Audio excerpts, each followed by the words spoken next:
অন্য দিনের তুলনায় স্যাটারডে সানডের মর্নিংটা বেশ অন্যরকমভাবেই শুরু হয়। ঘুম থেকে উঠেই প্রত্যেক দিনে তাড়া থাকে যে কখন রেডি হয়ে স্কুলে যাব, বাট স্যাটারডে সানডে আসলেও বেশ একটু লেট করে উঠে ছেলেকে ভালো করে সময় দিয়ে ওকে ফ্রেশ করে একটু গাছে জল দিয়ে আমার অ্যাকোরিয়ামের ফিশগুলোকে একটু যত্ন নিয়ে আমরা এইভাবে আমাদের সকালটা কাটাই। তারপর ছেলেকে নিয়ে তো ব্যস্ত হয়ে যায়, ওর টেক কেয়ার করা, তারপর নিজেদের একটু খেলাধুলো সব কিছুর মধ্যে দিয়ে এইভাবে দিনটা আনন্দের মধ্যে দিয়ে কেটে যায়। তারপর দেখো আমরা দুজন ছাদে চলে এসেছি, উনি তো ডান্সে ব্যস্ত হয়ে গেছে, আর এদিকে আমার এক দেওর ও খেলাধুলোতে ব্যস্ত।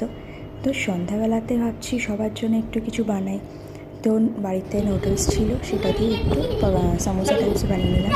আর এদিকে রাত্রেই পাপা আর ছেলের দুষ্টুমি শুরু হয়ে গেছে, স্ট্যাচু অ্যান্ড মুভ খেলছে। এইভাবে আমাদের দিনটা কেটে যায়। ভালো লাগলে অবশ্যই শেয়ার করো। Thank you.